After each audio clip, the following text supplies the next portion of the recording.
Assalamualaikum warahmatullahi wabarakatuh. Di sini kami akan menjelaskan mengenai jurnal yang telah kami review sebelumnya. Terdapat dua jurnal yang akan kami review, yaitu jurnal nasional dan jurnal internasional. Judul dari jurnal nasional ini adalah Pengaruh Arus Kas Bebas, Profitabilitas, dan Ukuran Perusahaan terhadap Kebijakan Utang.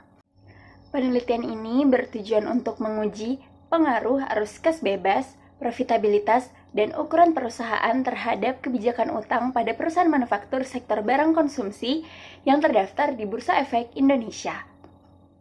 Data yang digunakan dalam penelitian ini adalah data sekunder berupa laporan tahunan.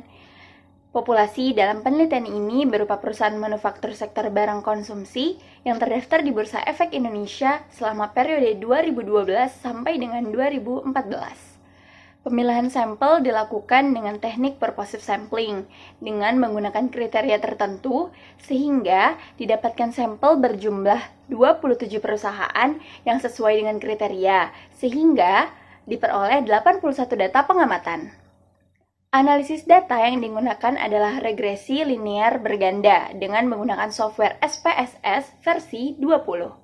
Terdapat 3 hipotesis dalam penelitian ini. Yang pertama adalah arus kas bebas berpengaruh positif terhadap kebijakan utang. Hipotesis yang kedua, profitabilitas berpengaruh negatif terhadap kebijakan utang. Dan hipotesis yang ketiga adalah ukuran perusahaan berpengaruh positif terhadap kebijakan utang. Berdasarkan hasil penelitian yang telah dilakukan, disimpulkan bahwa arus kas bebas dan ukuran perusahaan berpengaruh positif terhadap kebijakan utang.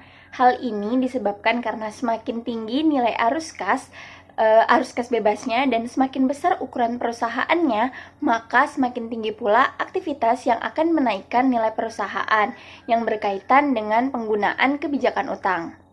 Profitabilitas tidak berpengaruh negatif terhadap kebijakan utang. Hal ini disebabkan karena pada kenyataannya perusahaan tidak bisa menghindari penggunaan utang untuk sumber pendanaannya karena perusahaan memerlukan dana yang besar untuk tambahan investasinya. Dan dengan tingkat profitabilitas yang tinggi, artinya perusahaan mampu menghasilkan keuntungan yang lebih besar dari modal yang diinvestasikan pada aktivitasnya, yang dapat memberikan kemudahan dalam memperoleh kepercayaan kepercayaan kreditur untuk meminjamkan dana pada perusahaan. Walaupun the packing order theory mengatakan bahwa manajer lebih menyukai dana internal atau laba ditahan daripada data eksternal dalam kurung utang. Selanjutnya akan ada review jurnal internasional dari teman saya, Ajeng. Setelah jurnal nasional yang telah dijelaskan oleh teman saya tadi, di sini saya akan menjelaskan mengenai jurnal internasional yang telah kami diskusikan sebelumnya. Jadi, jurnal internasional yang telah kami diskusikan ini yaitu jurnal internasional yang berjudul The Effect of Firm Size, Profitability, Dividend Policy, Asset Structure, Sales Growth, and Free Cash Flow on Debt Policy on Manufacturer Companies listed on the Indonesian Stock Exchange 2015 hingga 2018 yang disusun oleh Ria Nurdani dan Ika Yustina Rahmawati. Penelitian ini bertujuan untuk menguji pengaruh ukuran perusahaan, profitabilitas, kebijakan dividen, struktur aset, pertumbuhan perusahaan, dan arus kas bebas terhadap kebijakan utang. Data yang digunakan adalah data sekunder beberapa laporan keuangan tahun periode 2015 hingga 2018. Teknik pengumpulan yang digunakan dalam penelitian ini adalah purpose sampling.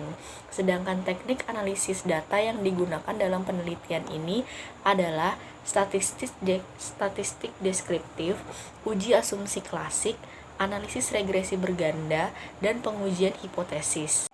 Hasil dari penelitian ini menunjukkan bahwa ukuran perusahaan berpengaruh negatif dan tidak signifikan terhadap kebijakan utang. Profitabilitas berpengaruh negatif dan signifikan terhadap kebijakan utang. Variabel kebijakan dividen dan struktur aset berpengaruh negatif dan signifikan terhadap kebijakan utang. Sedangkan pertumbuhan penjualan dan arus kas bebas tidak berpengaruh terhadap kebijakan utang. Itu tadi penjelasan mengenai jurnal internasional yang telah kami pilih dan kami diskusikan sebelumnya. Selanjutnya akan dilanjutkan oleh teman saya, Siti Namira, untuk menjelaskan kelebihan dan kekurangan dari masing-masing jurnal.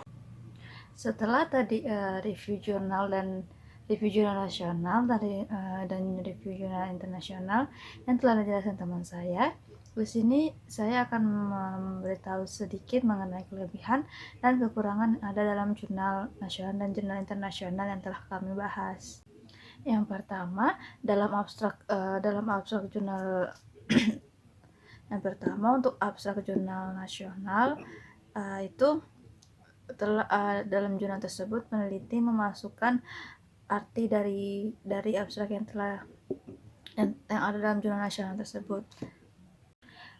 Kemudian untuk pendahuluan dan tinjauan teoritisnya dalam jurnal nasional dan dalam jurnal internasional, penulis mengungkapkan penelitian terdahulu dan mengungkapkan juga menggunakan dalam jurnal tersebut menggunakan teori apa yang berhubungan dengan variabel-variabelnya. Kemudian untuk hipotesisnya sendiri, dalam jurnal nasional tidak diberitahukannya apakah jurnal tersebut signifikan atau tidak. Hanya diberitahu hipotesisnya itu positif atau negatif. Sedangkan jurnal internasional memberitahu positif dan signifikansinya hipotesis tersebut. Setelah itu adanya